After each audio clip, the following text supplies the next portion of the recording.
Good afternoon and welcome to the show. I'm Leigh Perry, this is Live and you're listening to Solihull Radio.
Leigh Perry on Solihull Radio.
with some money in my pocket. Keep up.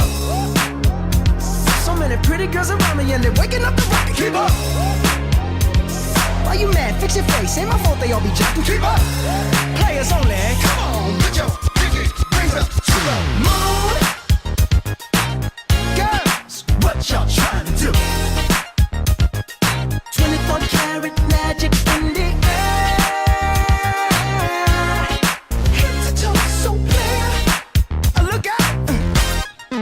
Second verse for the hustlers, gangsters, bad bitches and your ugly ass friends. I cannot preach, I cannot preach. I gotta show them how a pimp get it in. First, take your sip, do your dip, spend your money like money ain't shit. Ooh, ooh, we too fresh. Got to blame it on Jesus. Hashtag blessed. They ain't ready for me. I'm a dangerous man with some money in my pocket. Keep up. So many pretty girls around me and they're waking up the rocket. Keep up. Why you mad? Fix your face. Ain't my fault they all be jocking. Keep up. Players only. Come on, put your pinky rings up to the moon. Girls, what y'all trying to do? What you trying to do? 24 karat magic in the air. Head to toe, so clear. Look out. Everywhere I go, they be like, ooh, so clear. Everywhere I go, they be like, ooh, so clear. Everywhere I go, they be like, ooh, so clear. Now, watch me break it down like, 24 karat, 24 karat magic. What's that sound? 24 karat, come on now. 24 karat, 24 karat magic. Don't fight the feeling, invite the feeling. Just put your pinky rings up to the moon. Girls, what y'all trying to do? Tell me what you trying to do. 24 karat magic in the air.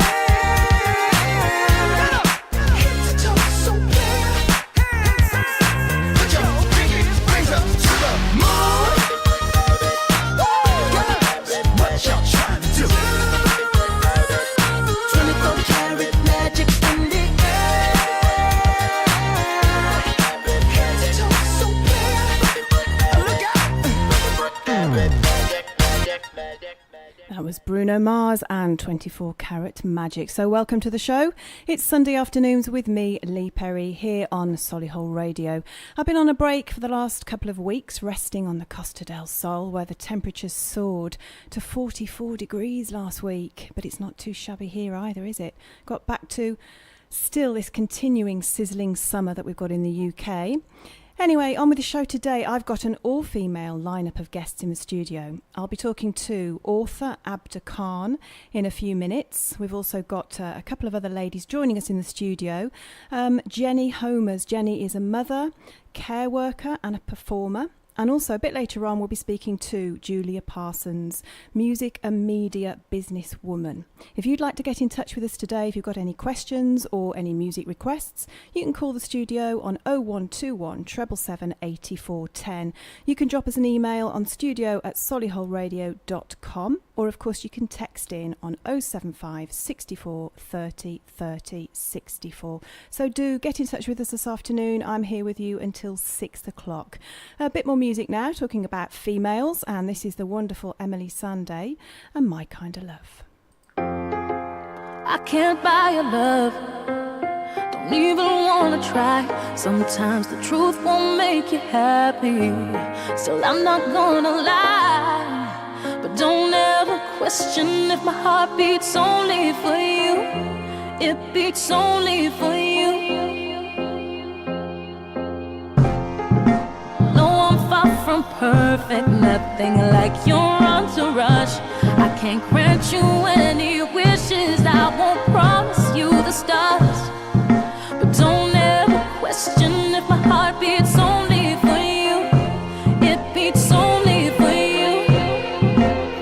'Cause when you've given up, when no matter what you do, it's never good enough.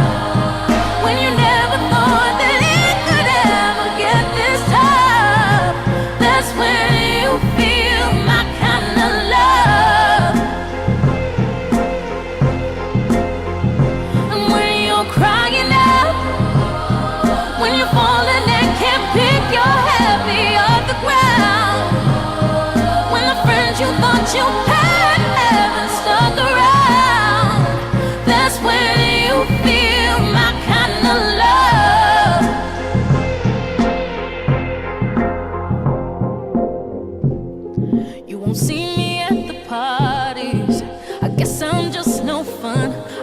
you're turning up the radio, singing, baby, you're the one. But don't ever question if my heart beats only for you. It beats only for you. I know sometimes I get angry and I'd say what I don't mean.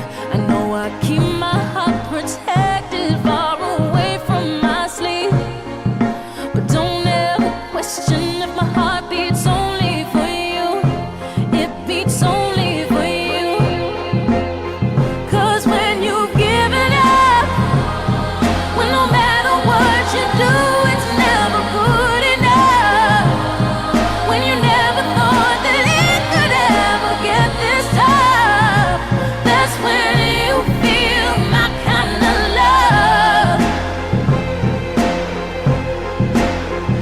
And when you're crying out, when you're falling and can't pick your happy off the ground, when the friends you thought you had haven't stuck around, that's when you feel my kind of love. 'Cause when you've given up, when no matter what you do, it's never good enough. When you never thought that it could ever get this tough, that's when you feel my kind of love. That was Emily Sandé and My Kind of Love. Got a little bit of Phil Collins lined up now, and this is I Wish It Would Rain Down. I do actually wish it would rain down. It's boiling in the studio this afternoon. I'm actually sitting on a cool mat, a dog mat, and when Jeff popped down a little bit earlier on to just help me out with a few things, because everything's changed while I've been away, he thought I was sitting on an incontinence pad. How nice is that?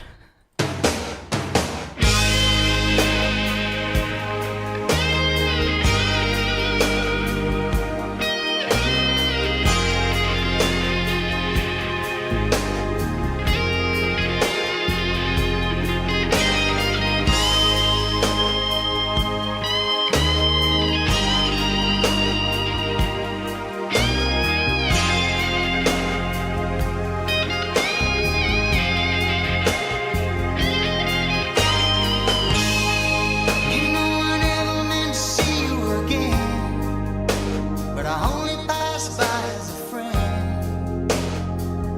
Yeah.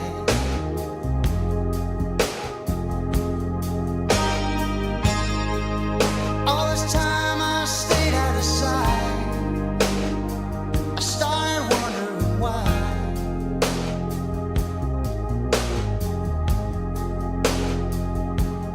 Now I wish it would rain down on me. Ooh, yes, I wish it would rain down on me now. Ooh, yes, I wish it would rain down on me. Ooh, yes, I wish it would rain on me. You said you didn't need me in your life. Oh, I guess you were right. Yeah. Ooh, I never meant to cause you no pain, but it looks like I did it again. Yeah.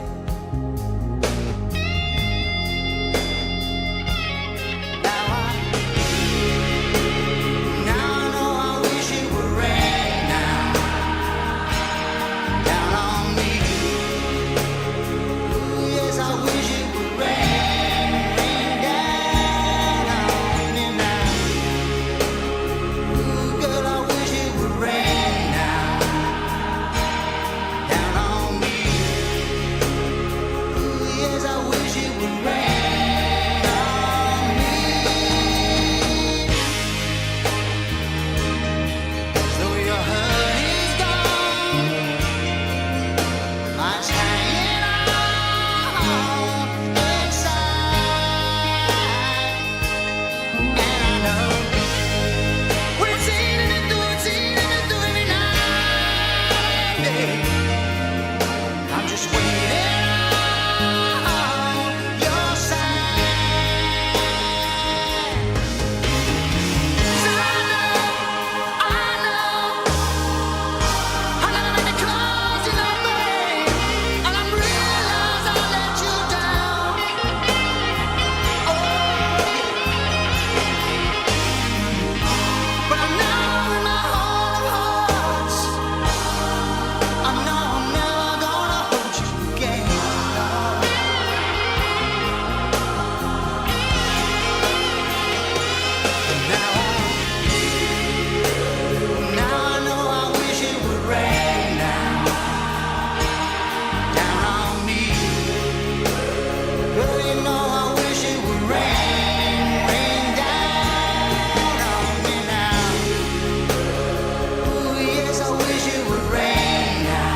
Yes, that was Phil Collins and Let It Rain Down. We've got some great music lined up for this afternoon for the rest of the show. We've got some Paul Carrack, some Michael Bolton, Tom Jones and Elton.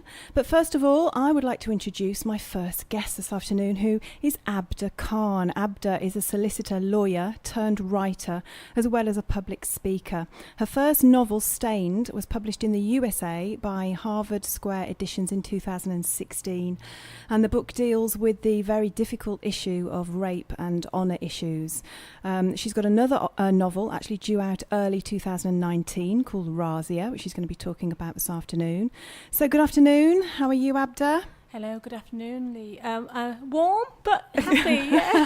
Happy that we have nice weather, but you know, it's difficult, isn't it, when you have too much of it? Isn't it? It really is. It's gone on, I think, a little bit too long for everybody now. I don't want to wish it away, though, because, you know, when we're cold in winter, we'll be thinking, why did I wish that summer away? But, I know. We had all that snow as well, didn't we, to deal with? Yeah. It's been extreme, hasn't it, really? One thing and another. So you're well. I'm well, thank you. Brilliant. It was good to meet at last. I know. We've been tweeting each other for about the last 12 months. Trying so hard to get together, haven't we? But I know, yeah, I know. Everything's diaries. so busy. Everything's so busy. So yeah, tell me a little bit more. Initially, obviously, you're a lawyer. That's basically what you are. Yes. But you've also sort of diversified into very many areas, including an author, of course. So Yes. what happened initially when you became a lawyer? Well, I've been a solicitor for a long time now. I've been working in the legal profession for over 25 years now. So that's what I've done like for all of my life, really. But a few years ago, there was just a series of events. I think what happened was there was a few high-profile cases about honour abuse. I had a lady in my office who'd come in to see me about a divorce, but actually when I scratched the surface, I found so many traumas and multiple problems that this woman had to deal with. She was an Asian woman, and basically what had happened was when she was quite young, when she was I think early teens, she'd been raped by I think it was an extended member of the family. And instead of receiving support from her family, you know, she was kind of like made to feel like she was the one to blame. It was all hushed up, brushed under the carpet.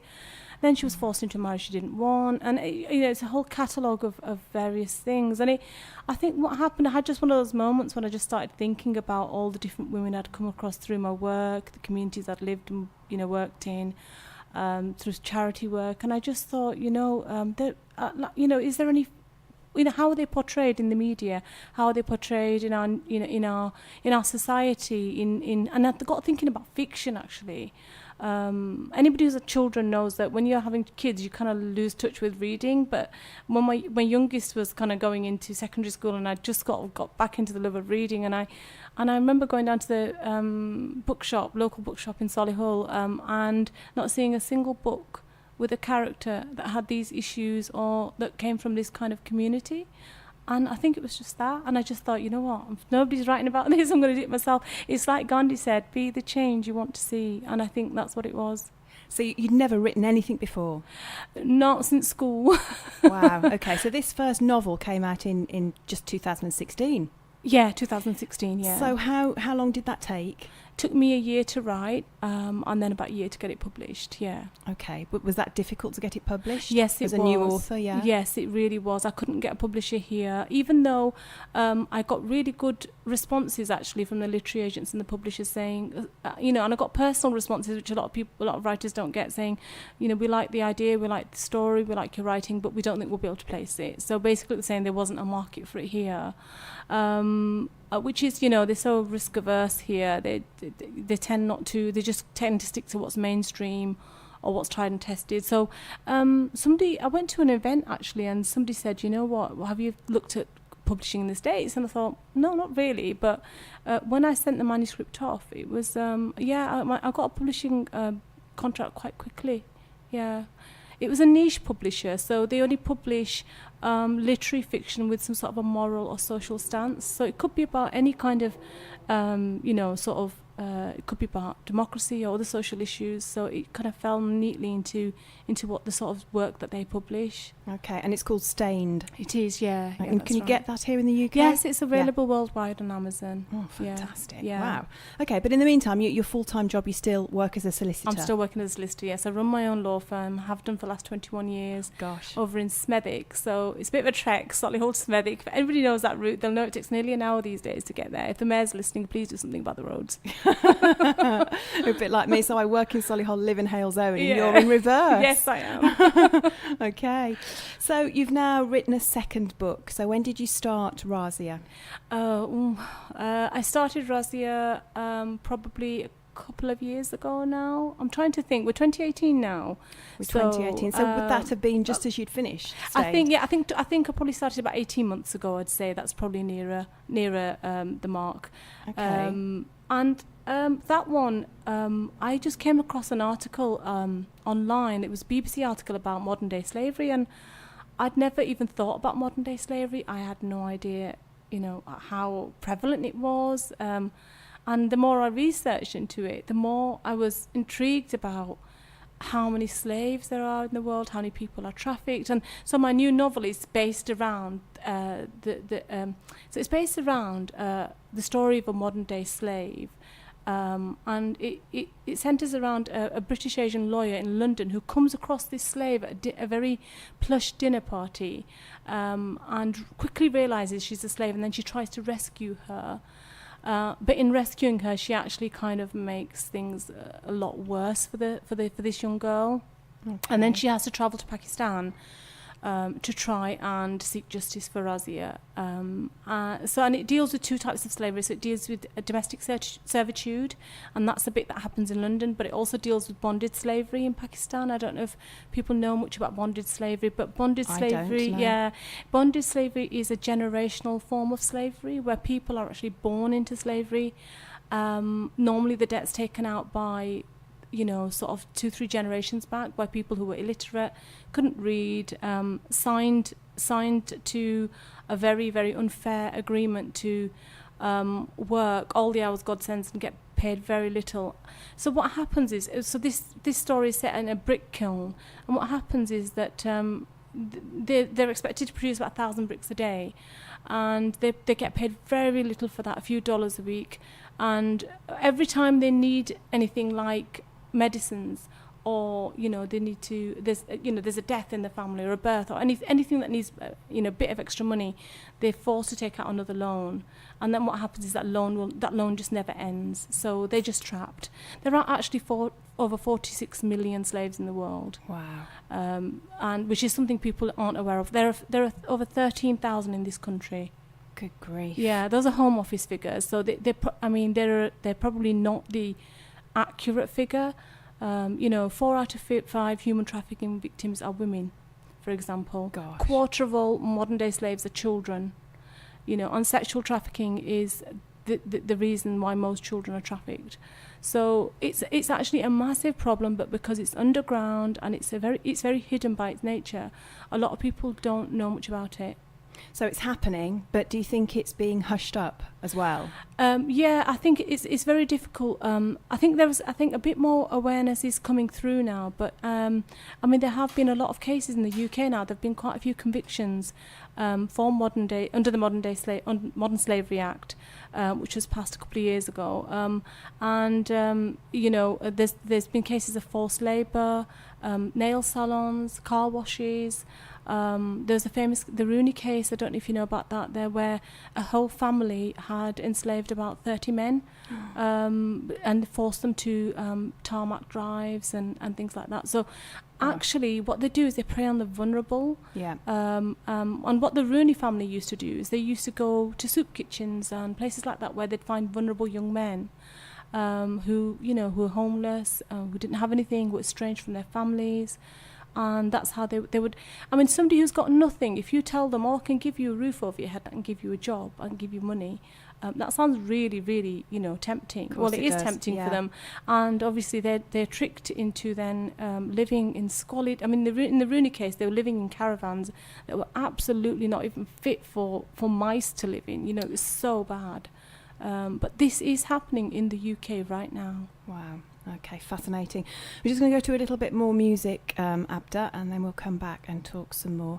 This is your X Factor winners of last year. Unbelievably, X Factor is just about to restart this year. This is Raksu and Mamacita. Mamacita, mamacita, mamacita, mamacita. I think I'm in love like Serena. I'm in love, mamacita. I'll buy you 2 shots of tequila. Oh, I'm about to let it all go. Sit back, kick back. I'ma chill like snow.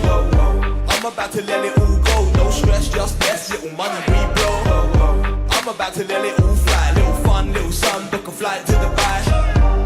You should let it all breathe. Don't watch you freeze. Come and chill with me. Wow. Mamacita, I think I'm in love like Serena. I'm in love.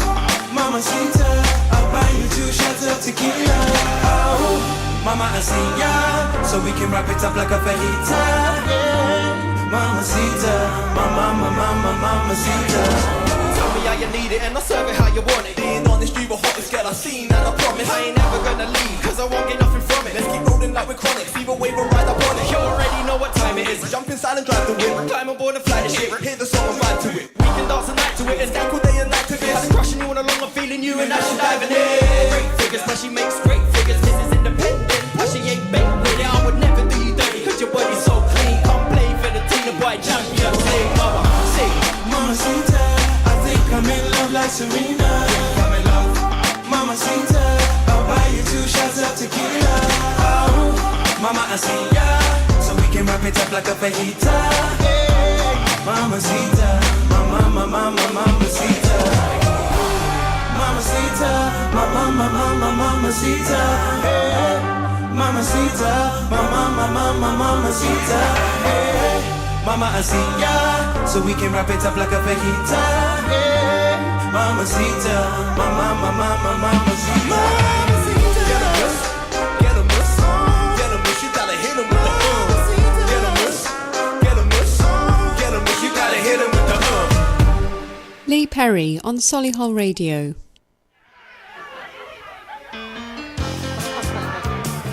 Hi there, folks, out there. I'd like you and me, Tommy McGuire and his combo.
That was a little bit of madness. I return. wanted to play again, Return of the Last Palmer 7. So I'm just talking to Abda Khan here in the studio, the very hot studio at Solihull Radio. If you'd like to get in touch with us, you can call us on 0121 777 8410. You can text on 075 64 30 30 64, or you can drop us an email, studio@solihullradio.com. So yeah, Abda, we're talking about modern day slavery and, you know, how it's hushed up. It's fascinating, really.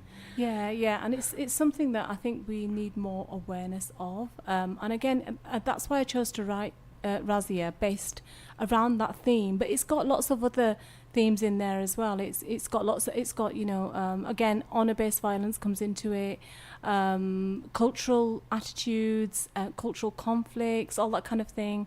So there's lots of different themes in there, but I really wanted to focus on modern day slavery because there isn't much fiction out there about that. Yeah, and actually, you know, it's really strange because since I've been writing the novel, and it hasn't even been published yet, I've been contacted by so many people who've wanted to talk to me about my research because I'm in Royal Holloway in London, for example. They're about to carry out some groundbreaking research into consumer perspectives on modern day slavery, and they asked me to come down, and they did a long interview with me asking me about my research. And even a producer from the States came over and had a chat with me about she's thinking of making a movie soon about focusing on modern day slavery, but based in New York. But she wanted to talk to me about my research. So there is sort of more awareness now, and I think you know, people in the media and in the arts are now kind of thinking, you know, we really need to do more on this topic. Yeah, exactly. You're also a speaker as well, aren't you? Yes, I am. And has that come off the back of the books? Yes, yeah. I think after Stained, because again, there weren't very many books that dealt with things like, I know it's a really difficult subject to deal with, rape and sexual assault and honour-based violence and forced marriage and things like that. But you know, if you read the book, it's really sensitively written. It's not written in any kind of a grotesque way, and it's in the first person. It's all to do with this 18-year-old story. It's kind of like a coming-of-age book as well, but it's all to do with, you know, what she goes through and how she deals with it and how she makes some sense of it in the end.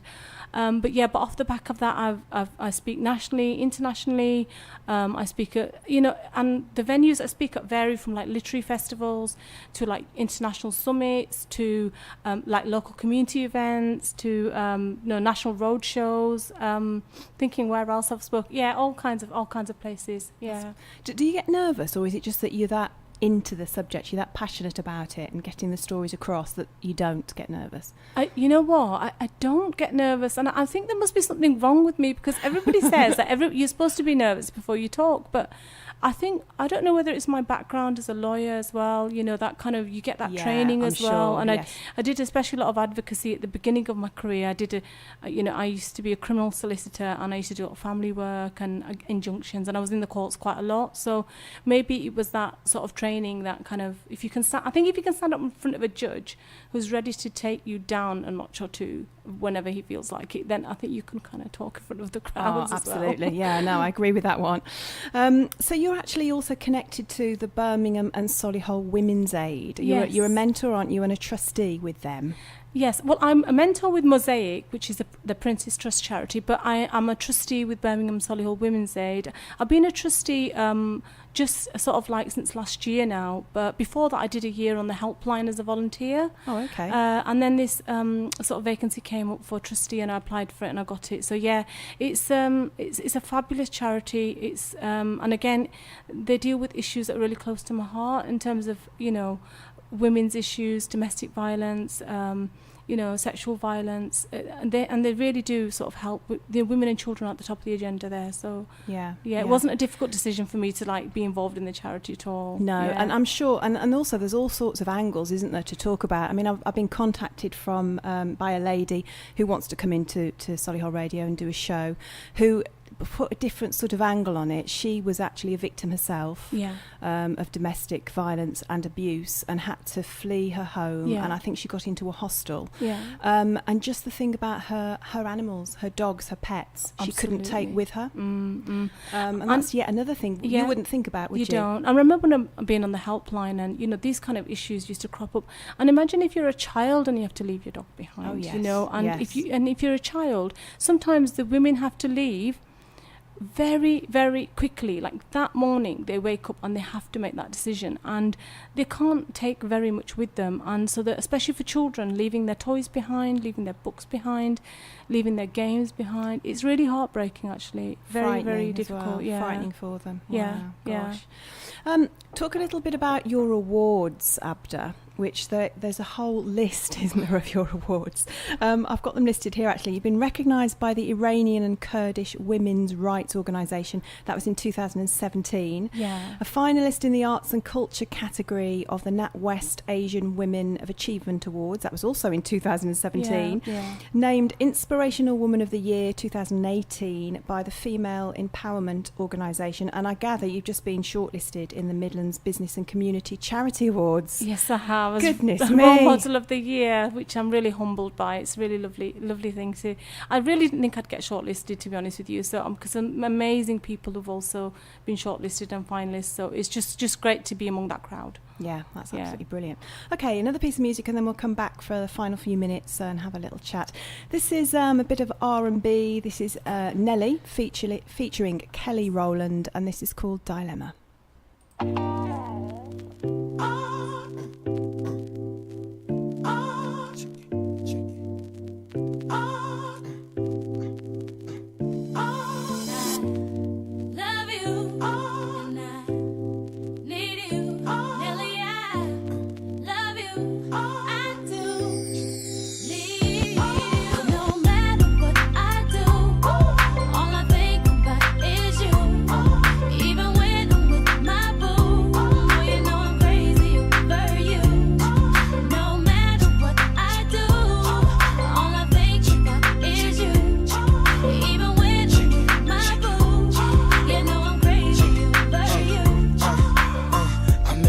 She just moved right up the block from me, and she got the hots for me, the finest thing my hood has seen. But oh no, she got a man and a son though.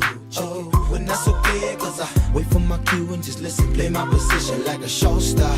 Pick up everything, mommy hitting, and in no time, I better make this with him mine. And that's for sure, cause I never been the type to break up a happy home. But it's something about baby girl, I just can't leave alone. Tell me, mom, what's it gonna be? She said, You don't know what you mean to Come me. on. No matter what I do, all I think about is you. Even when I'm with my boo, boy, you know I'm crazy over you. No matter what I do, all I think about is you. Even when I'm with my boo, you know I'm crazy over you. I see all out and you looking, I never say a word. I know how niggas start acting trippin'. I heard about the girls. No way, hey, Nelly gon' fight over no day, hey, as you can see. But I like your steez, your style, your whole demeanor, the way you come through and holler and swoop me in his two-seater. Now that's gangsta, and I got special ways to thank ya. Don't you forget it, but it ain't that easy for you to back up and leave him. But you and Dirty got ties for different reasons. I respect that. And right before I turned to leave, she said, You don't know what you mean to me. Come on. No matter what I do, all I think about is you. Even when I'm with my boo, boy, you know I'm crazy over you. No matter what I do, all I think about is you. Even when I'm with my boo, you know I'm crazy over you. Sing it for me, Kay. And I love you, and I need you.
solihullradio.com.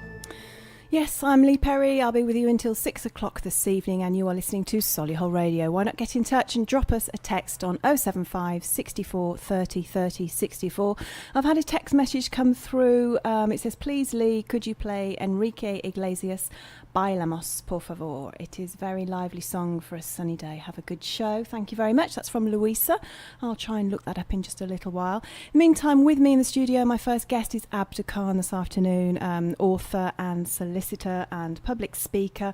Abda, what's going on in the future for you? What's your next big event? Well, I am off to Karachi in Pakistan at the end of the week. I am going to an international youth summit over there, talking about sustainability, freedom and peace. So I'll be on, they've got international delegates coming from all over the world and local delegates. It's the first time they're having it in Karachi.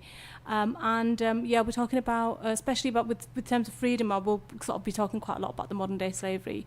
So yeah, I'll be on panel events and doing some workshops and presentations. I'll be on the BBC. I'm down in London on Tuesday talking a lot more about that. So if anybody wants to listen in on the BBC Asian Network at 11:30, I think, Tuesday morning on the big debate show, I'll be on there talking all about that. And I've got some other local events coming up. I'm on a panel speaker on Seek for Change relating to abuse and trauma, which is at Tysley Community Centre on the 7th of September. I'm also at Everybody's Reading Festival in Leicester in September, and a couple of if people want to check my website, I am up for loads of events in the coming months, so the people can just have a look and see if they fancy coming along to anything. So really busy. Yes, yeah. How do you fit all of this in with your day job, if you like? Oh, such a well, yeah. I think you have to just be super organised, and I don't watch much television. No. It's, and it sounds like I'm always working, but when you enjoy what you do, it doesn't really feel like work. Do you know what I mean? Yeah, that's true. Yeah, that's true. Yeah. Oh, it's really been great to meet you at last. Thank you, and lovely to meet you too. Looking forward to getting hold of the book. Can't wait, actually. And you're going to come back and be a guest probably beginning of September, and we can perhaps do the whole show and also link in your favourite music and all of that kind of thing. Shall we do that? Yeah, that'd be fantastic. Thank you so much, and You're especially very welcome. as it's so hot. Thank you for having me. Go and have a cold shower. Thank you very much. That's Abda Khan talking with us this afternoon at Solihull Radio. Coming up next, my guest is Jenny Homers. In the meantime, a little bit more music. This is Level 42 and Lessons in Love.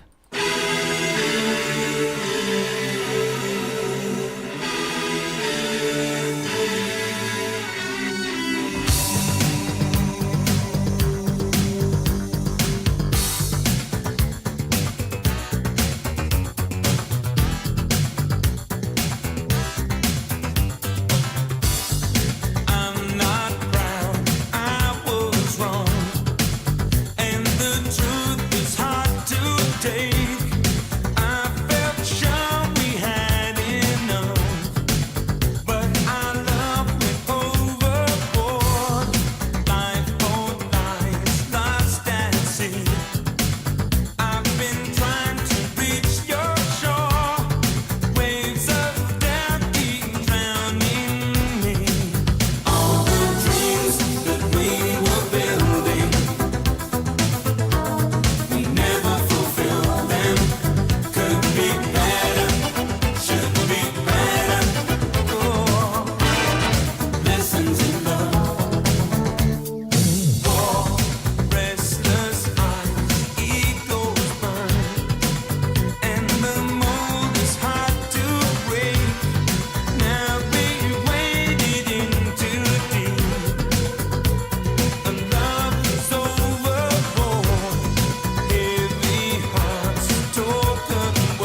Level 42 there.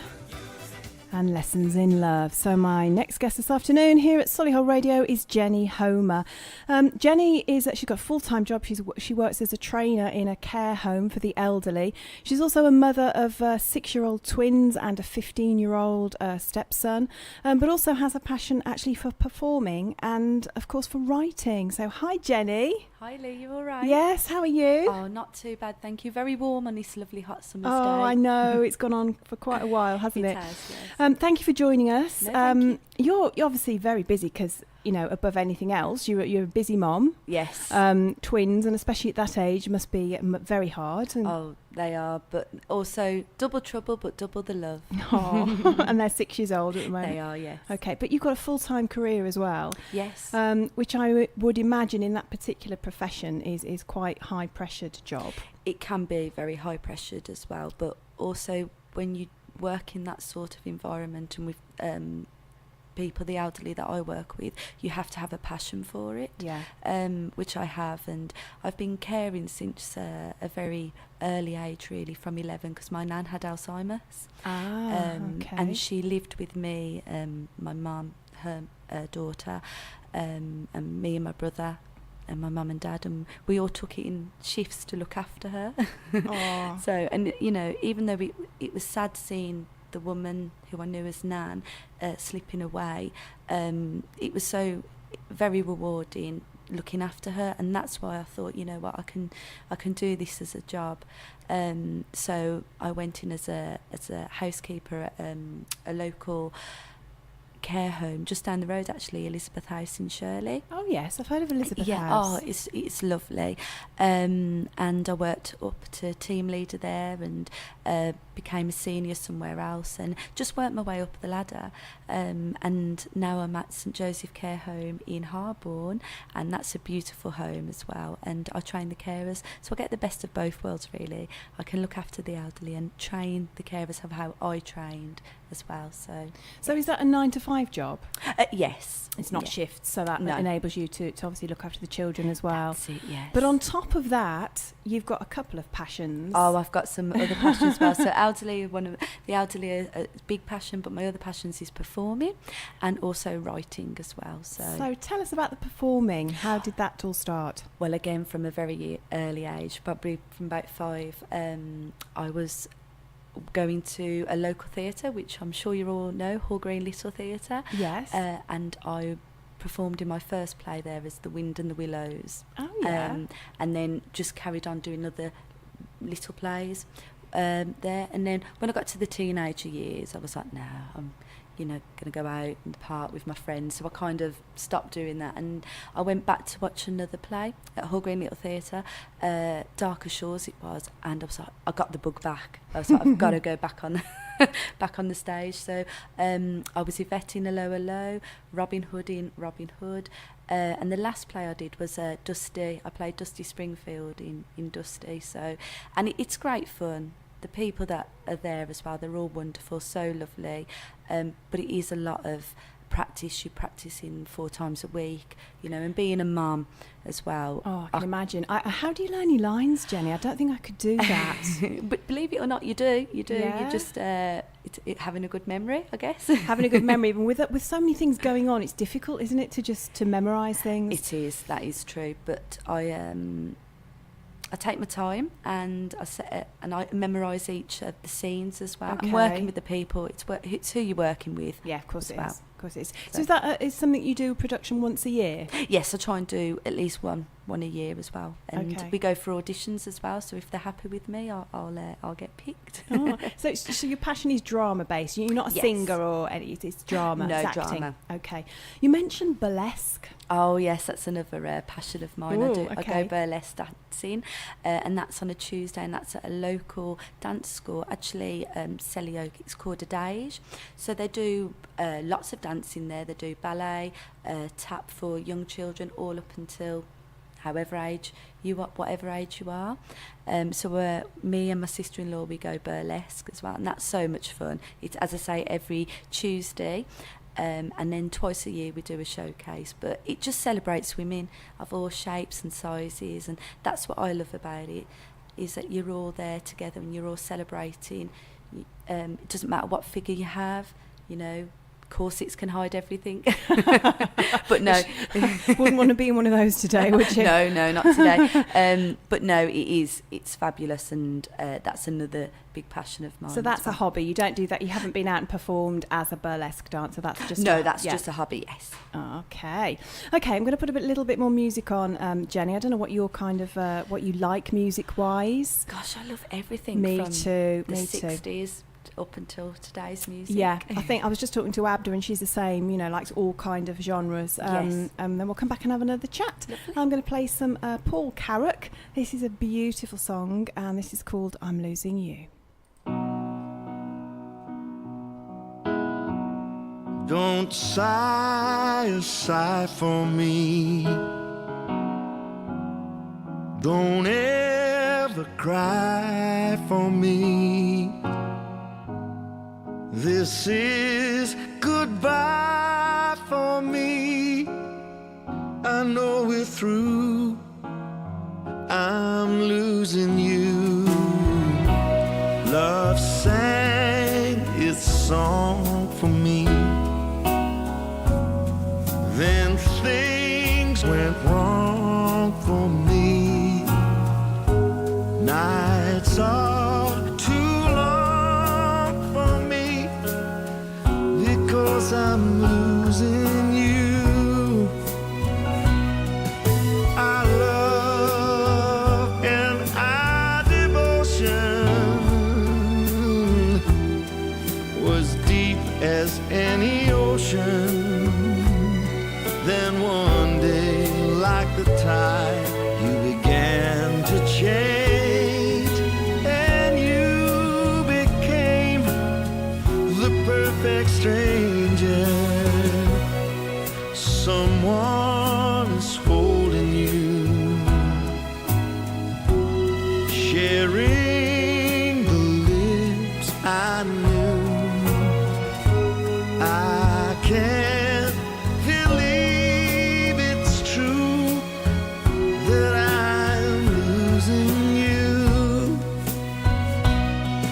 Our love and our devotion was deep as any ocean. Then one day, like the tide, you began to change, and you became the perfect stranger. Someone is holding you, sharing the lips I knew.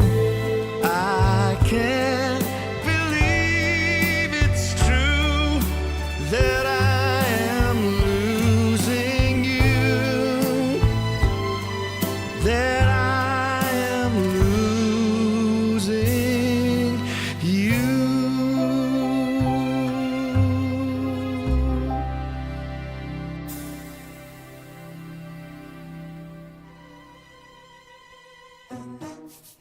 You're listening to Solihull Radio. Hey, Robbie, are you ready for this? I'm always ready, Tom. You know that. I think you were born ready.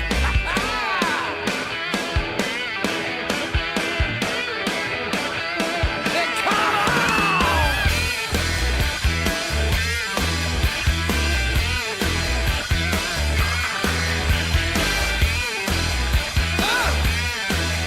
Hit me! I was born long ago. I'm the chosen, I'm the one. I have come to see the day, and I won't leave until I'm done. And that is why we gotta try. You gotta breathe and have some fun. Though I'm not paid, I play this game, and I won't stop until I'm done. But what I really want to know is, are you gonna go my way? And I've got to know.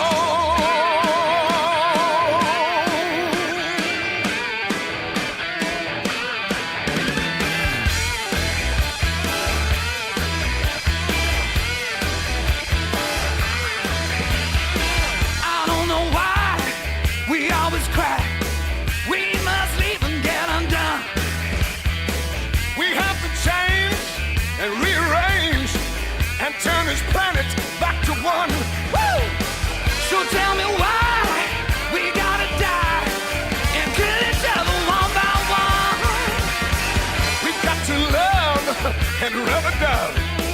We gotta dance and fall in love. But what I really wanna know is, I wanna go my way, and I've got to know.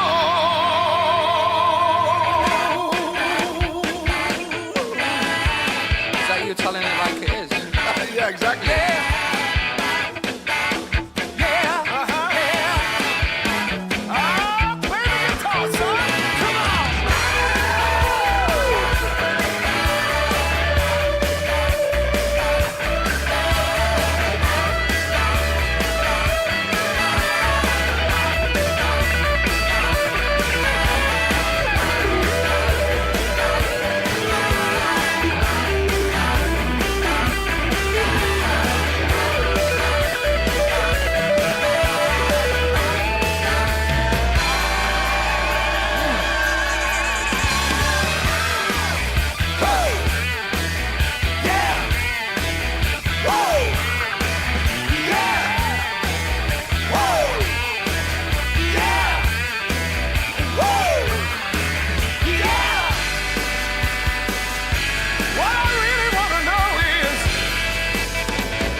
Tom Jones and Are You Gonna Go My Way? I think I've managed to find our request song by Lando. This is Enrique Iglesias, I hope. This is for Louisa. Hope you're well, Louisa, and I hope to see you soon. Shonda Parliament there. Enrique, sing for them. Do it. You look at me and girl, you take me to another place. Baby girl. Got me feeling like I'm flying, like I'm out in space. Something about your body says, come and take me. Got me begging, got me hoping that the night don't stop. That body cover don't stop. Bailando, bailando, bailando, bailando. Tu cuerpo y el mío llenando el vacío, subiendo y bajando. Subiendo y bajando. Bailando, bailando, bailando, bailando. Ese fuego por dentro me va enloqueciendo, me va saturando. Girl, I like the way you move. Come on, show me what you do. You can tell me that you want me, girl. You got nothing to lose. I can wait no more. Ya no puedo más. I can wait no more. Ya no puedo más. She a go love for me, I tell it. 'Cause you know say me no petty. Me a tell her no be petty. Anytime when we get it, it's gonna be alright. We're taking the full flight to the when it's alright. Baby, I wanna be contigo and live contigo and dance contigo. Gotta have contigo una noche loca. Ahí va a estar tu boca. I wanna be contigo and live contigo and dance contigo. Gotta have contigo una noche loca. Con tremenda nota. baby girl, stay with me, girl. Play with me, girl. Baby girl. I look at you and it feels like paradise. You got me spinning, got me crazy, got me hypnotized. I need your love, I need you closer. Baby girl. Keep me begging, keep me hoping that the night don't stop. That body cover don't stop. Bailando, bailando, bailando, bailando. Tu cuerpo y el mío llenando el vacío, subiendo y bajando. Subiendo y bajando. Bailando, bailando, bailando, bailando. Ese fuego por dentro me va enloqueciendo, me va saturando. Girl, I like the way you move. Come on, show me what you do. You can tell me that you want me, girl. You got nothing to lose. I can wait no more. Ya no puedo más. I can wait no more. Ya no puedo más. She a go love for me, I tell it. 'Cause you know say me no petty. Me a tell her no be petty. Anytime when we get it, it's gonna be alright. We're taking the full flight to the when it's alright. Baby, I wanna be contigo and live contigo and dance contigo. Gotta have contigo una noche loca. Ahí va a estar tu boca. I wanna be contigo and live contigo and dance contigo. Gotta have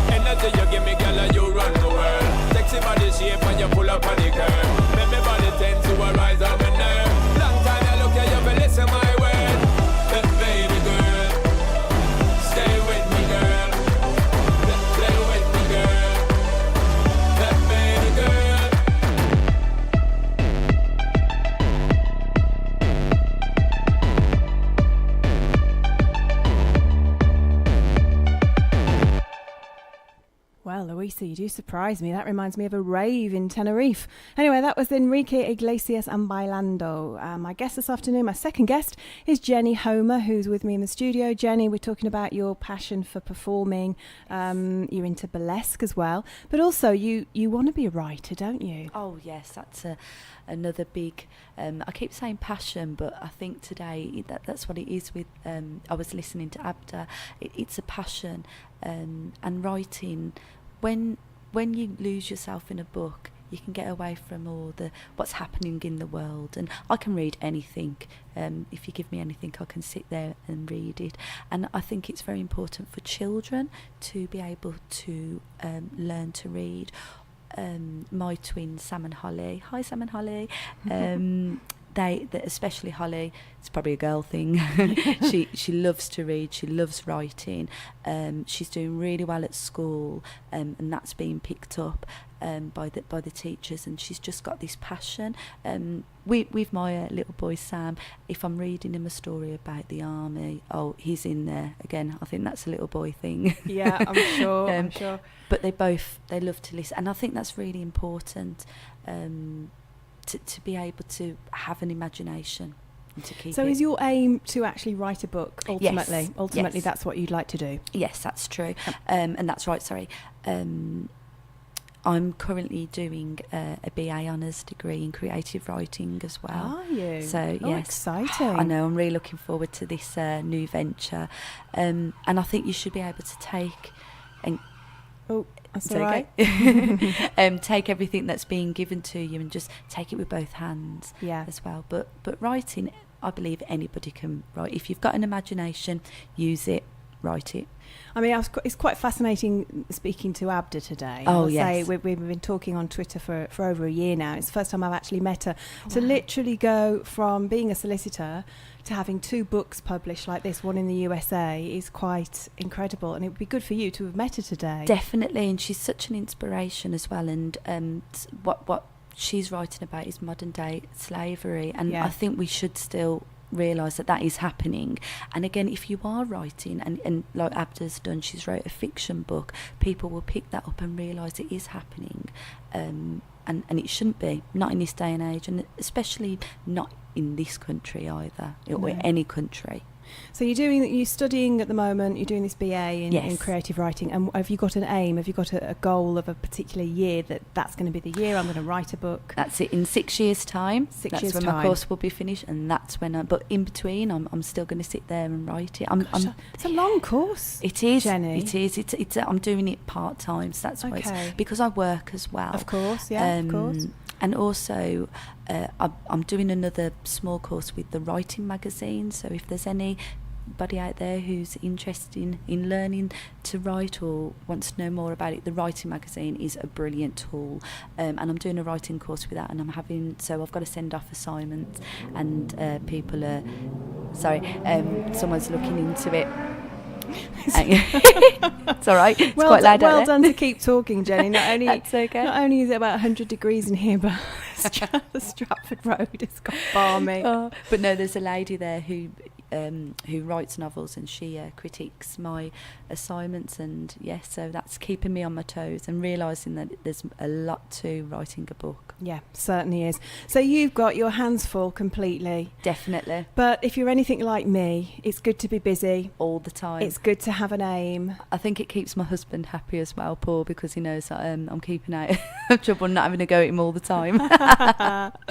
So you got loads going on. Yes. That's great. I wish you all the best with that. Thank you, Leigh. And do come back. Come back. Definitely. We're going to do another all-girls show at the beginning of September. Fantastic. Hopefully it'll be a bit cooler by then. Yes. And thank you so much for being a guest. Enjoy the rest of the weekend, Jenny. Thank you, Leigh. All right, Thank you speak for to you asking soon. me. Thank you. Bye. Okay, a bit more music now before we get talking to our third guest this afternoon, Julia Parsons, who's with us. This next track is Michael Bolton, and this is called When I'm Back on My Feet Again.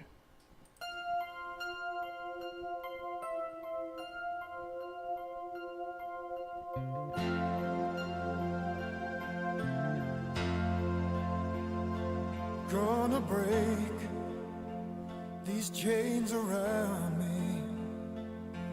Gonna learn to fly again. Maybe hard, but I'll do it.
gonna feel the sweet light of heaven shining down. It's light on me. One sweet day I will feel it. When I'm back on my feet again. When I'm back on my feet again. I walk proud down the street again. And they'll all look at me again. And they'll see that I'm strong.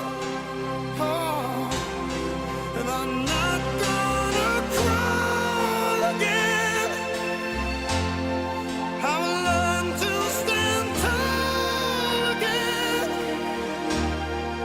I'm not gonna fall again.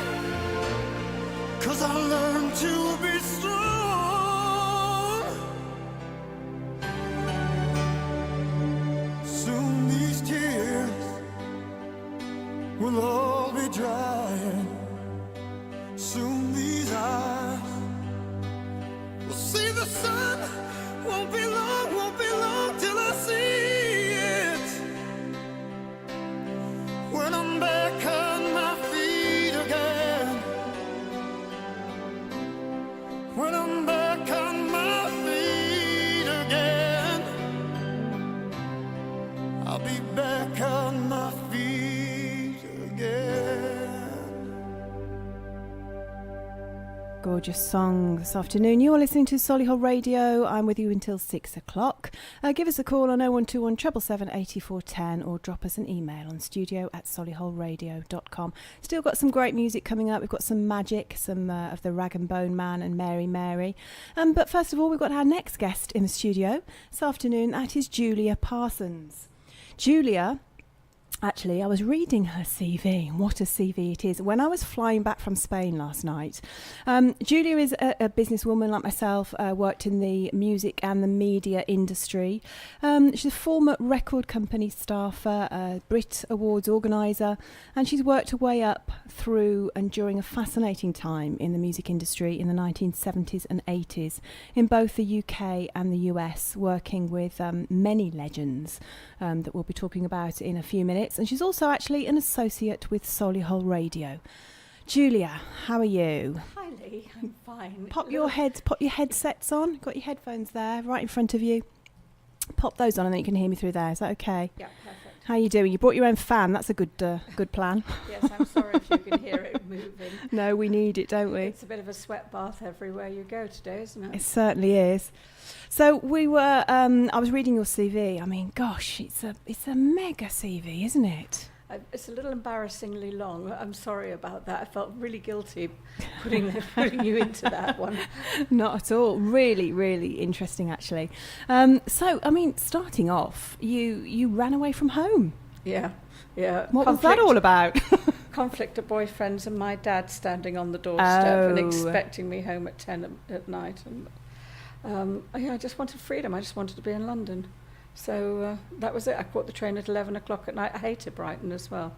My gosh. And ended up in Victoria Station ringing my uncle on an old telephone where you put the money in and saying, "Can I come and live with you?" Oh, how old were you then? 17. 17? Yeah. You just want what you want. And I was so cross with my dad. It was just, this is it. I'm out. Packed the bag, went. Good grief. Yeah. That takes some courage, doesn't it? Well, it was bless my uncle for letting me come and live with him. So that was at 17, and then where did you go from there career-wise? Well, he had me work for him as his office junior, and he was a manager in the music industry, and he managed quite a few bands: Argent, Vinegar Joe, Lindsay DePaul, Alan Bown, New World, who had a hit with Rose Garden, Promise You a Rose Garden. He was doing really well, Uncle, so that's what I did. My aunt, who also worked there at the offices in Dean Street, would give me 2 shillings or whatever the money was and give me a load of packages and say, deliver them. and I had to learn my way around London delivering packages. And then I'd come back and there would be this god standing in reception, and it would be somebody like Robert Palmer, and I'd just be standing. I haven't got the clue who he was because I wasn't really into music. No, and it was just like, oh my God, he's gorgeous, and that was it. Yeah, just. But Lindsay DePaul, when she'd come in, she'd always sit and chat to me. She was lovely. Well, oh, that's nice to know. Yeah. So you started that just as an office junior, really? Yeah. And then where did you go from there? I think Uncle got sick to death of me and gave me an ultimatum. Go and do a shorthand typing course and get yourself a job or you're out. And it was, and I'll pay for it. So he did. So it's like, I have to go and do it. So off I went and did that. And then I waited for him to make life happen for me, and nothing happened. So I got a job round the corner at 20th Century Fox Music. And lovely man, Leslie Lowe. Learned copywriting and got free films, which was brilliant then. And I just worked my way through the industry as a PA secretary until I became artist relations manager. But I was thinking about it and thinking how Forrest Gump it was, because I was watching a Beatles thing last night on TV, and there was Derek Taylor, and I went, oh my God, there's my old boss, that's Derek Taylor. He was the Beatles press officer, but he was head at Warner Brothers Records and at 54 Greek Street. And there's about 20 of us in the building, in this narrow building, and we worshipped Derek. I had very little idea of his history. He was amazing. I love Derek Taylor. No longer with us, another star and legend gone. But there he was on TV. And I watch a lot of the documentaries and go, oh my God, look, there's so-and-so, there's so-and-so. And it's because we grew up together. Yeah, we grew through the industry. So you said you were a Brit Awards organiser. Yeah. And that was part of that time. In the late 1980s, Paul Russell, who'd been my MD at CBS Records, and I'd moved up here by then to Birmingham, and he was given the job of chairman of the BPI, and it's the British phonographic industry, the BPI, that put on the Brits. And he said, Collins, come and do this party, sort it out, do the organisation, take it over. And that's what I did for the next 5-6 years.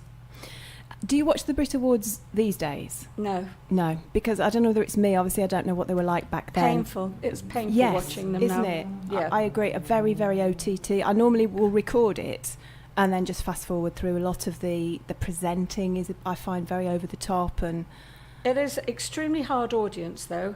Yeah. One of the problems with entertaining the music industry is that these guys party all the time. So they're used to partying and they're bored by everything. Oh, right. So but by the time that somebody like James Corden comes around with a microphone, they're all drunk. Right. They've all been sitting there on the freebie booze, and they're all drunk anyway, and their attitude sucks. It really does. Oh, I can imagine. Yeah. So I can't deal with all that. The show, though, I mean, the actual performance when people perform, fantastic. Yeah. They've got that so done. But they should do. It's the music industry. But the actual interviewing's painful, isn't it? I can't watch it. Can't watch it. No, because there was that hiccup last year when Madonna fell off the stage. Oh, poor thing. I know. I felt so I sorry for laugh. her. And I felt so sorry for the dancer who got caught in her cloak. But, you know, that's the thing is that's golden for the Brits. That's golden for anything, because it made headlines. Yeah. It was shown over and over again. There's no such thing as bad news. No. And let's face it, when you're putting on a show and it's live, things go wrong. Yeah. You can't stop that, can you? Exactly. It's the fun of it, really. So how long were you in London? Well, in and out from America back to London, America back to London. Oh, so you didn't go to America and stay there for years. You sort of went backwards and forwards. Yeah, every time I had a broken heart, it was like, I'm out. I go and stay with my aunt in Beverly Hills. But I did stay there for 3 years and work for CBS Records in Los Angeles as for 3 people, for Frankie Rand, who's VP of A&R West Coast, and John Boylan, who record producer, who was managing Linda Ronstadt. He was responsible for so many amazing records. And he also produced the Simpsons theme, John. And Tom Werman, Mr. Rock and Roll, who lived most of his life at Record Plant.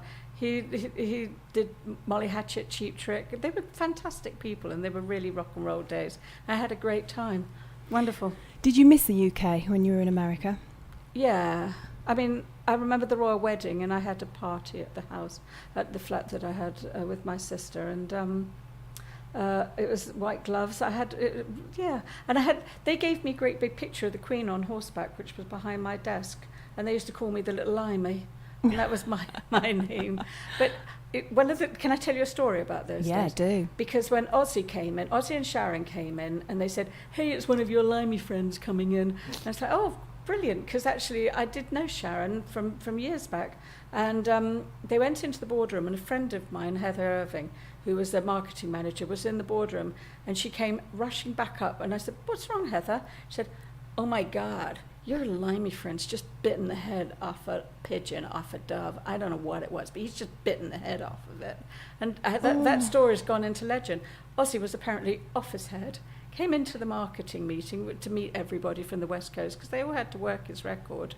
They'd never met him before, knew nothing about him, decided that it would be really an interesting thing to do would be to bring a dove out. But because he was so mental with drugs and whatever, he just randomly decided to bite the dove's head off. God, do you know, and did it in front of Heather, and it was just, and everybody, and it was shocking. It was pretty awful. I didn't think that was true. I thought it was just a hype. Oh, no, it headline. happened. Oh, my gosh. Oh, it happened, yeah. That is disgusting. That's one way of meeting the record company and getting them to work your records. Oh, appalling, isn't it?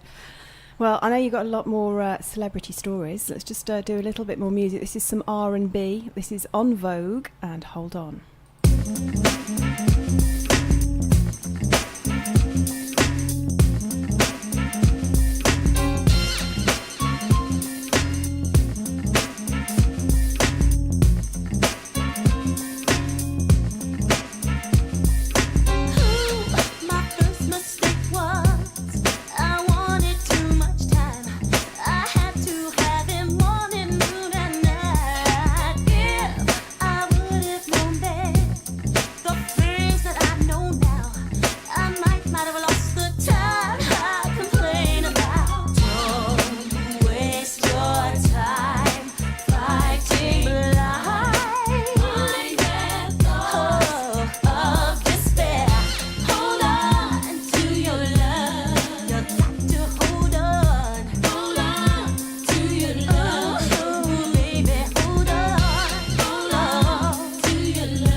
You're listening to Solihull Radio.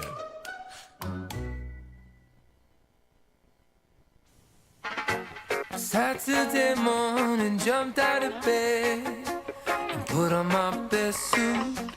Got in my car and raced like a jet all the way to you.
we'll be boys standing at that altar.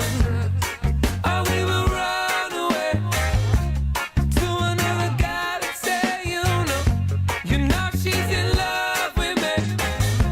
She will go anywhere I go. Can I have your daughter for the rest of my life? Say yes, 'cause I need to know. You say I'll never get your blessing till the day I die. Tough luck, my friend, 'cause the answer's still no. Why you gotta be so rude? Don't you know I'm human too? Why you gotta be so rude? I'm gonna marry you anyway. Marry that girl. Marry you anyway. Marry that girl.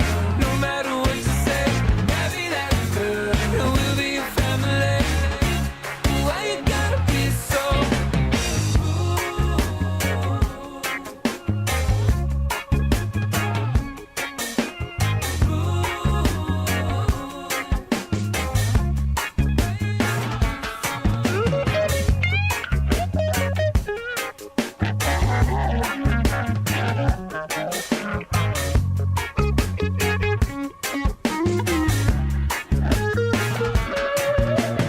Can I have your daughter for the rest of my life? Say yes, 'cause I need to know. You say I'll never get your blessing till the day I die. Tough luck, my friend, but no still means no. Why you gotta be so rude? Don't you know I'm human too? Why you gotta be so rude? I'm gonna marry you anyway. Marry that girl. Marry you anyway. Marry that girl. No matter what you say. Marry that girl. And we'll be a family. Why you gotta be so yeah. Why you gotta be so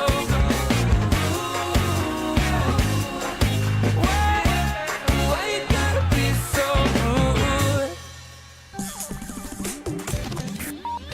Solihull Radio. That was a band I've only actually discovered recently called Magic, and that track was called Rude.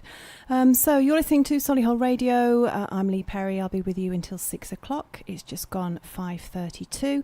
And with me in the studio right now is Julia Parsons, talking about her work in the music industry over the years. Julia, who would you say, I mean, obviously you've worked with masses of legends and great names, but who were you probably the most excited working with? Excited. That's a hard one. Is it? Yeah, it is. I mean, I worked with some fantastic people, but who was I excited about? I don't know. Well, it was fun working with Michael Jackson, Springsteen, Billy Joel. There's been so many, I can't think at the moment, Well, those but there has been two, loads. I mean, you just mentioned two of my all-time favourite artists, Michael Jackson. So when did you meet him? I met Michael actually only when I was doing the second tour at Leeds, and when he was doing Roundhay Park at Leeds, and it was his 30th birthday, and I was going to do an airdrop of Mickey Mouse to drop down on the stage. And I had a message through from Tookie, who is his manager, Frank DeLeo, saying, "There's no way, honey, you were going to do that." It's like, Frank, I got the plane booked. I've got Mickey Mouse ready to drop down. Honey, he doesn't want to celebrate his birthday.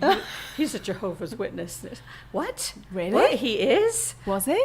Like, oh, that's the first I'd heard of it. I didn't know that. But afterwards, what I'd done for Michael is I'd gone to a toy shop when I arrived in Leeds, and I got a load of silly, like the balloons that you can blow, and then they'll make rude noises when you let them go around the room.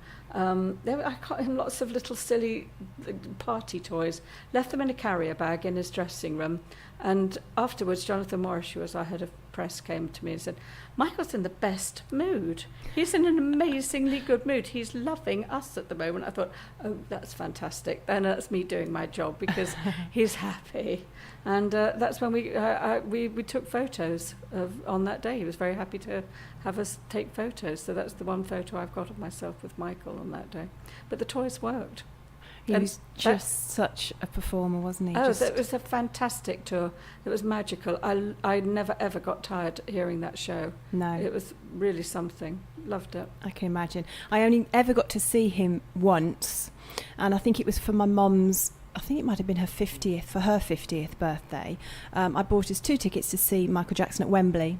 Oh, yeah. And it was a day like today, unfortunately. We were going on a coach trip from Halesowen, and we cost a lot of money. It was going back a long time. And we got to Wembley, and I don't know what had happened, but I ended up I missed the whole concert, ended up in the Wembley hospital with food poisoning. Throwing up through the whole show, and I couldn't. They gave me an injection to try and get me home, but I wouldn't get on the coach. So I paid. I mean, going back, imagine how much money this is. I had to pay £125 to get a taxi to bring us back from Wembley back home. So I missed the concert. I was gutted. He was just marvellous. Was that the Rocket Man one where he took off at the end of the show? Yes, I think it was. You know, none of the crew, none of us actually really knew if that was Michael or not. Really? None of us. Then probably 2 people actually knew whether that was Michael actually taking off in that suit. But my daughter, and if she's listening, she'll remember this, would not go on stage. Michael allowed all the backstage crew, children, to come on stage with him when he did Heal the World. Oh, I remember Heal the World, yeah. And Bonnie wouldn't go on. Oh. Yeah, she wouldn't go on. Oh, what a shame. Anyway. Missed opportunity. Billy Joel, he's fantastic. Yeah, Billy, he had so little time when he came in. I picked him up at the airport, and I'd got a picnic hamper together. In those days, it was those big fat black Daimler limousines that we used to drive around in. And he had a really, really tight itinerary of radio and TV that he had to do. We had no time to take him to a restaurant to stop for lunch, so we literally had to eat in the limo all around London. And he was grumpy. He was really grumpy. I was going to say, what's he had like? to leave, but then on another tour of Billy's, he had Christy with him. Yep. And he was so in love. He was absolutely in love. And he had his headphones on. He whispered, "I love you," from the stage at Wembley Arena. This is at the arena. And he didn't realise that he was switched on, and the whole audience heard it. Oh, that's quite nice, though, isn't it? Lovely. Yeah. Really I think lovely. he's incredible. Yeah. Oh, right. So really exciting time. Have you got any celebrity stories, anecdotes? A bit like Ozzy. Well, it was just part of the job that I did when I was artist relations at CBS. I'd go to the airport. I'd get up they all came in mainly on red eyes to do Top of the Pops and a promotion itinerary, and we'd have to pay for them when they came in. I'd go pick up the bangles, and they would hand me. Susanna would say, "Can you get us some black tights?" None of us had got black tights. We got Top of the Pops in a few hours. Here's our dry cleaning. We were on stage last night. Can you get our dry cleaning done? Well, this is London in the 1980s, and getting all these stage stuff handed you and finding black tights. But that's what the sort of stuff I did. But there's tons and tons of stories. I can't think. You should write a book. Have you thought about writing a book? Yeah, but I don't think it would be too hard to market it. And who am I? I mean, I've got stories, but who am I? Books really sell when they're celebrities that are writing them. Oh, I think it'd be really interesting. We're going to talk about what you're doing right now in just a couple of minutes. I'm just going to put on another track. This is Tom Bleasby, who was actually a contestant on the X Factor a couple of years ago, but now he's done his own album, and this is a track called "Where Is the Love."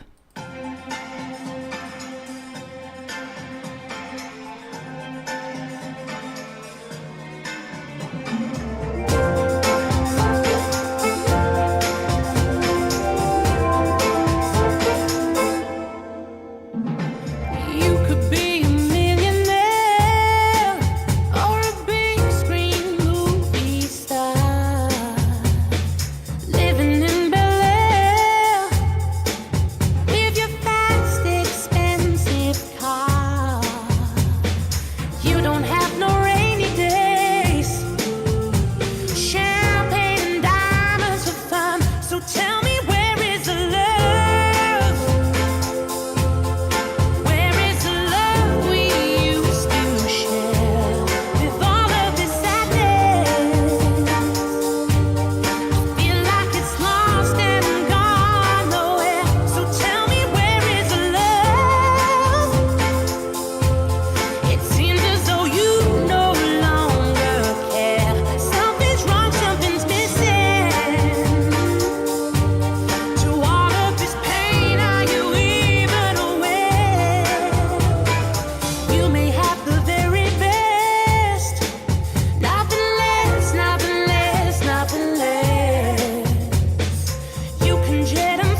Tom Bleasby and Where Is the Love? So Julia Parsons is with me here in the studio at Solihull Radio, and we're just talking about her work within the music industry. And Julia, you obviously came back to the UK, you've come back to the area. I know you do other things as well because you're into media. You run a magazine, don't you? I used to be the editor of the My Solihull magazine, something I'd never done before. I embraced it. I loved it. I did the Human of Solihull articles every issue, finding special people in Solihull. There's so many great stories out there. Yes. I was so honoured and privileged to meet some fantastic people. So for the 3 years that I edited that magazine, it was a great time for me. Yeah. And I learned a huge amount, and it opened lots of doors for me. Yeah. So I really enjoyed that. And of course you've started a company called Music Majors. Yeah, and that came out of my, in 2006 I started the CBS Records reunion, so every couple of years because we're all such close friends and we all know each other still, and Facebook's been fantastic getting people together with that, but we started doing at the venues like Kettner's and where we all used to hang out at Kettner's in Romilly Street in Soho, and we just found different venues, but we were growing and we got to 150, and our artists like Paul Young, Alison Moyes, Shaky would come and hang out with us again, and it was fantastic fun. And from there I would stand and listen to these stories, some of the marketing stories I didn't know about how they got ABBA onto the Radio 1 playlist, about just the different legendary stories. But these were the guys that made the artists. They were the ones that chose the album sleeve cover. They were the ones that in A&R that chose the songs, put them with the producers, put them with the songwriters. Marketing had to get them out into the public with the advertising. They made the artists. Yes, the artists had the music. Yes, they had the talent, but it was the people behind scenes that signed them, found them, put them out there. Yeah. Huge amount of work, great stories to tell. And I thought there was a market for these stories to be out there to the public. I thought the public would want to hear them. So I started Music Majors and the 8 o'clock rock chats, which I do every month at the Kitchen Garden Cafe in King's Heath. And what's the format of that show?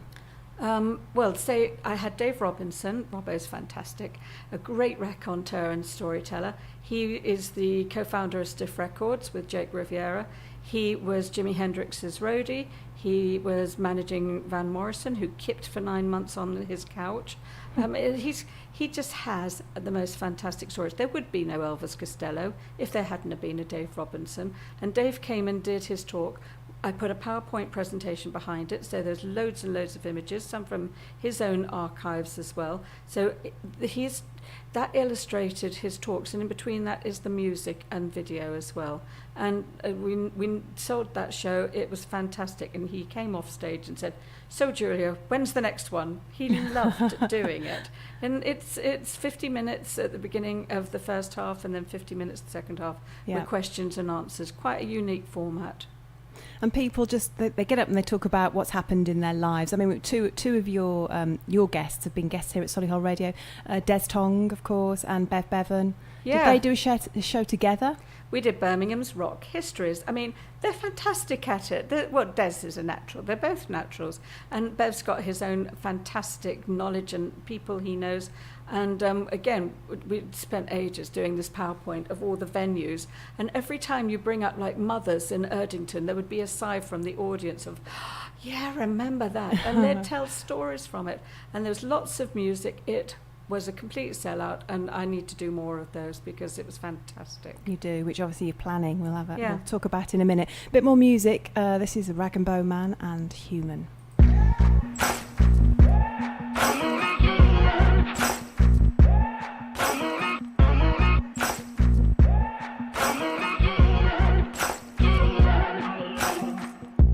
Maybe I'm foolish, maybe I'm blind, thinking I can see through this and see what's behind. Got no way to prove it, so maybe I'm lying. But I'm only human after all. I'm only human after all. Don't put your blame on me. Don't put your blame on me. Take a look in the mirror, what do you see? Do you see it clearer, or are you deceived in what you believe? 'cause I'm only human after all, and you're only human after all. Don't put the blame on me.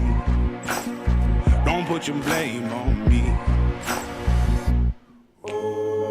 Some people got the real problems. Some people out of love. Some people think I can solve them. Lord heavens above, I'm only human after all. I'm only human after all. Don't put the blame on me. Don't put the blame on me. Don't ask my opinion, don't ask me to lie, and beg for forgiveness for making you cry. For making you cry. 'Cause I'm only human after all. I'm only human after all. Don't put your blame on me. Don't put the blame on me. Oh, some people got the real problems. Some people out of love. Some people think I can solve them. Lord heavens above, I'm only human after all. I'm only human after all. Don't put the blame on me. Don't put the blame on me. I'm only human. I made mistakes. I'm only human. It's all it takes to put the blame on me. Don't put the blame on me. 'Cause I'm no prophet or Messiah. You should go looking somewhere higher.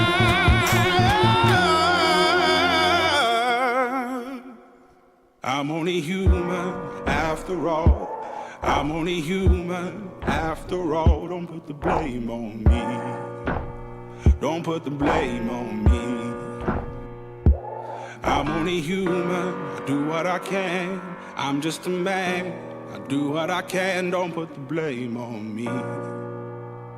Don't put your blame on me. You're listening to Solihull Radio. Show is hot out here. No, I don't mind though. Just glad to be free. You know what I'm saying?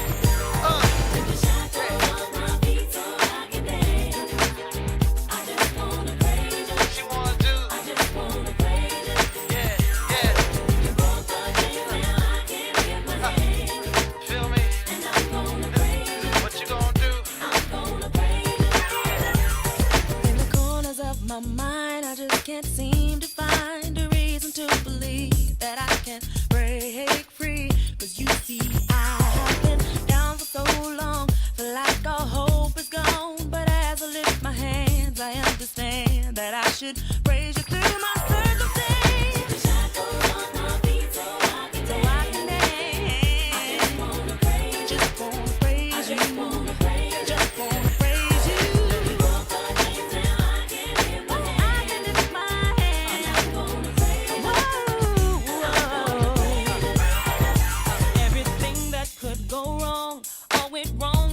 Time. So much pressure fell on me. I thought I was gonna lose my mind. But I know you wanna see if I will hold on through these trials. But I need you to lift this load, 'cause I can't take it no more.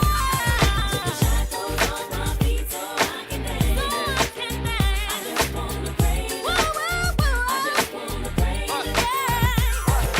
Both the days now I can lift my hands. I'm gonna praise you.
It's Mary Mary and Shackles. So Julia, back to you, because we're running out of time. So much we could talk about as well.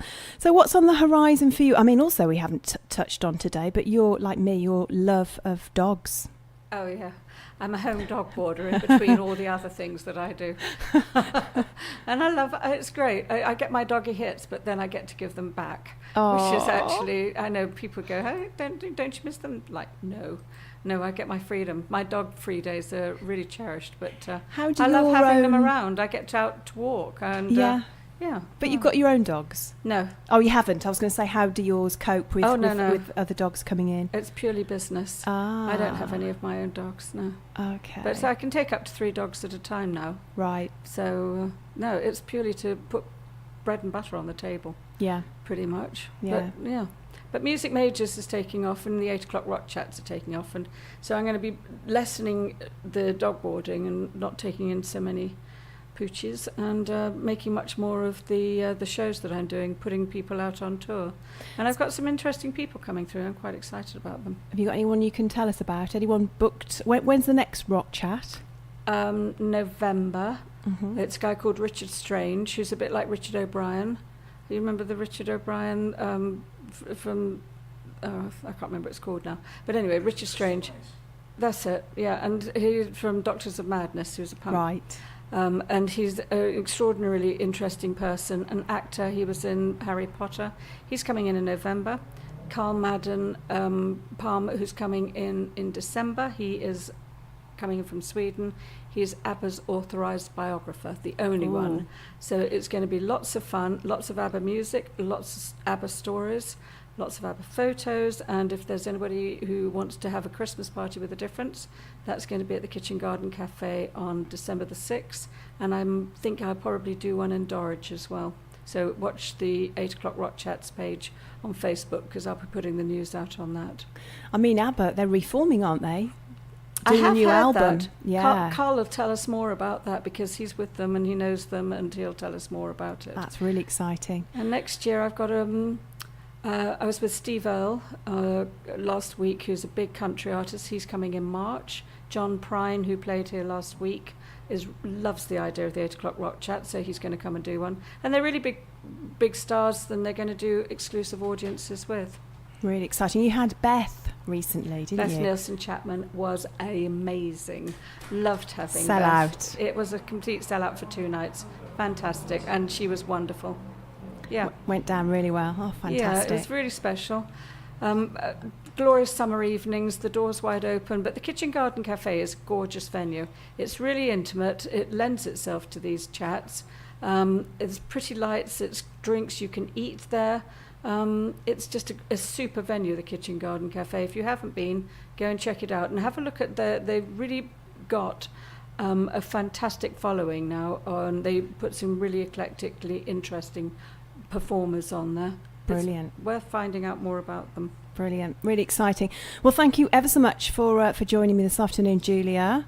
We will have to do it again. Yeah, fun. Perhaps in September, and we can find out more about what's going on with the 8 o'clock rock chats. Going to finish with a piece of music by Justin Timberlake, and this is called Cry Me a River. Thank you.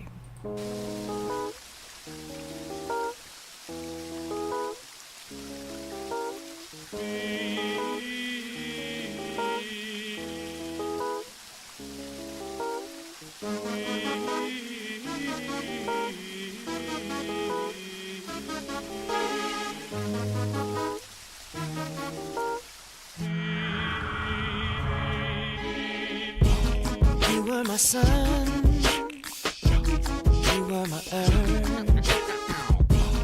You didn't know all the ways I loved you, no. So you took a chance and made other plans. But I bet you didn't think that they would come crashing down, no. You don't have to say what you did, I already know. I found out from you.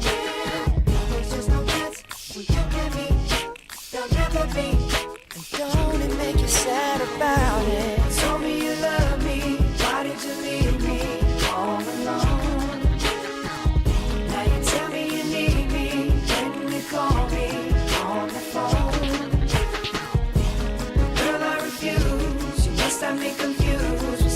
other guy. The bridges go burn, now it's your turn to cry. Tell me a rhythm, tell me a rhythm, tell me a rhythm, tell me a rhythm, yeah, yeah. I know that they say that some things are better left unsaid, but it wasn't like you only talk to him and you know it. Don't act like you don't know it. And all of these things people told me keep messing with my head.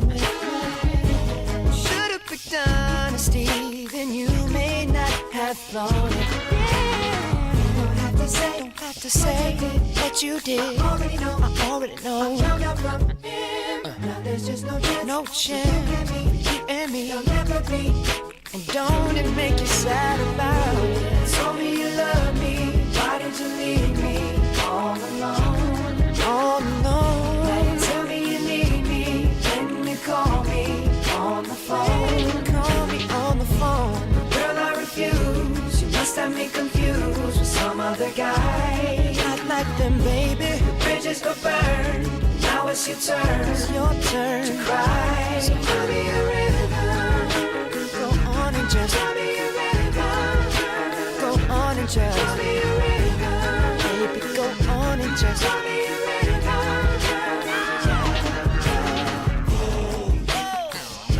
The damage is done, so I guess I'll be leaving.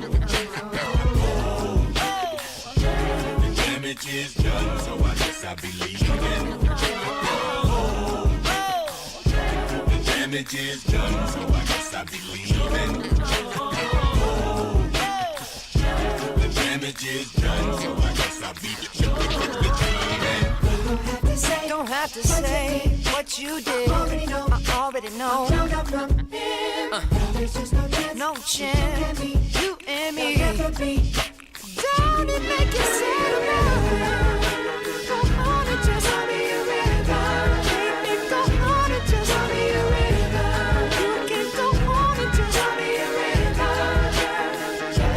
Tell me a rhythm. Baby, go on and just tell me a rhythm. Go on and just tell me a rhythm. 'Cause I already cried. Tell me a rhythm. Gonna cry no more. Yeah, yeah. Cry me a river, oh, cry me a river, oh, cry me a river, oh, cry me a river, oh, cry me a river, oh, cry me a river, oh, cry me a river, oh, cry me a river, oh, cry me a river,